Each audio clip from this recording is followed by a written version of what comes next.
আসসালামু আলাইকুম। সবাইকে স্বাগত জানাচ্ছি। আমি নাসরুল ইসলাম তন্ময়। শুরুতে বিআরবি কেবল সংবাদ শিরোনাম। বাংলাদেশের সর্বশেষ গুরুত্বপূর্ণ আপডেট সংবাদে আপনাকে স্বাগত। শুরুতেই সংবাদ শিরোনাম, পরে বিস্তারিত। শুরুতেই জানিয়ে দিব, রাজধানীর উত্তরায় পুলিশ আন্দোলনকারী ব্যাপক সংঘর্ষ। কালবেলার প্রতিবেদন। উত্তরার আজমপুর জমজম টাওয়ার এবং ১১ নম্বর সেক্টরে মাইলস্টোন কলেজের সামনে পুলিশ এবং আন্দোলনকারীদের মধ্যে ব্যাপক সংঘর্ষের খবর পাওয়া গেছে। শুক্রবার ২ আগস্ট বিকাল ৪:৩০টার দিকে সংঘর্ষ শুরু হয়। এ পর্যন্ত জানা গেছে, সংঘর্ষে উত্তরা ১১ নম্বর সেক্টরে ১ নম্বর রোডে অবস্থিত ভুবন লন্ড্রি হাউসের মালিক দুলাল হাওলাদার আহত হয়েছেন। তাকে আশঙ্কাজনক অবস্থায় হাসপাতালে ভর্তি করা হয়েছে।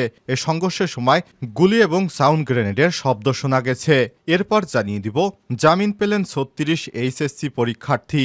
রাজধানীর বিভিন্ন থানায় মামলায় গ্রেপ্তার ৩৬ জন এইচএসসি পরীক্ষার্থীর জামিন দিয়েছে আদালত। শুক্রবার ২ আগস্ট ঢাকার মেট্রোপলিটন ম্যাজিস্ট্রেট মোহাম্মদ রশিদুল আলমের আদালত শুনানি শেষে জামিনের আদেশ দেয়। কোটা সংস্কার আন্দোলনকে কেন্দ্র করে চলমান সহিংসতার ঘটনায় এসব শিক্ষার্থী গ্রেপ্তার হয়েছেন। আন্দোলনকারীদের পক্ষে আইনজীবী মোহাম্মদ সাইদুল ইসলাম তথ্যটি নিশ্চিত করেছেন।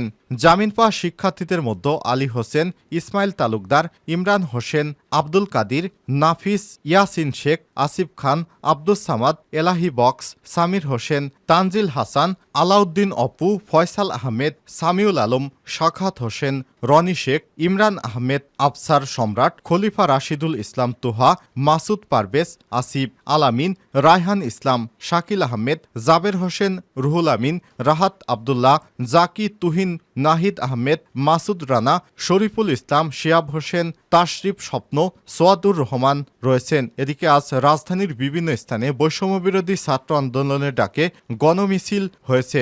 জুমার নামাজের পর আন্দোলনরত শিক্ষার্থীরা মিছিল বের করেন। তাদের সঙ্গে বিভিন্ন শ্রেণী পেশার মানুষ একত্রতা জানিয়ে যোগ দিয়েছেন। কোথাও কোথাও জুম্মার নামাজের আগেই মিছিল বের করেন আন্দোলনকারীরা।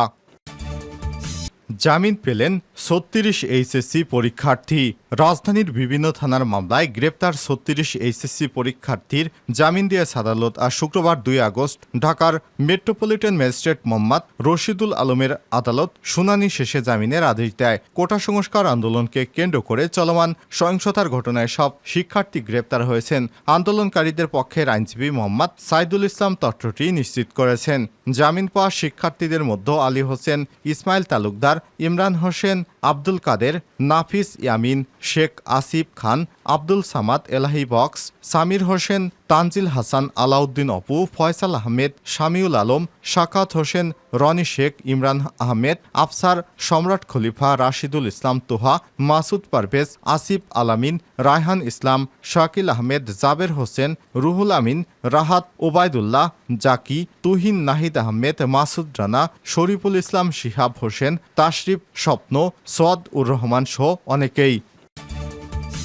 জামাত শিবিরের বক্তব্য বিবৃতি প্রকাশ করা যাবে না। Attorney general Abu Mohammad M Amin Uddin জানিয়েছেন, নিষিদ্ধ জামাত ইসলাম, ছাত্র শিবির সহ এর সঙ্গে অঙ্গ সহযোগী সংগঠনের কোনো বিবৃতি বা বক্তব্য প্রকাশ করা যাবে না। বৃহস্পতিবার ১ আগস্ট সাংবাদিকদের এসব কথা জানান অ্যাটর্নি জেনারেল। তিনি বলেছেন, নিষিদ্ধ ঘোষিত সংগঠন বা ব্যক্তির কোনো বিবৃতি, মন্তব্য, অভিমত বা উক্তি কোনোভাবেই প্রচার এবং প্রকাশ করা যাবে না।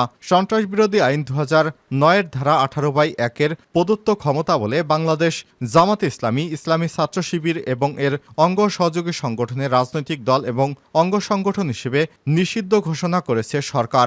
বৃহস্পতিবার স্বরাষ্ট্র মন্ত্রণালয়ের জননিরাপত্তা বিভাগ থেকে সংক্রান্ত প্রজ্ঞাপন জারি করা হয়েছে।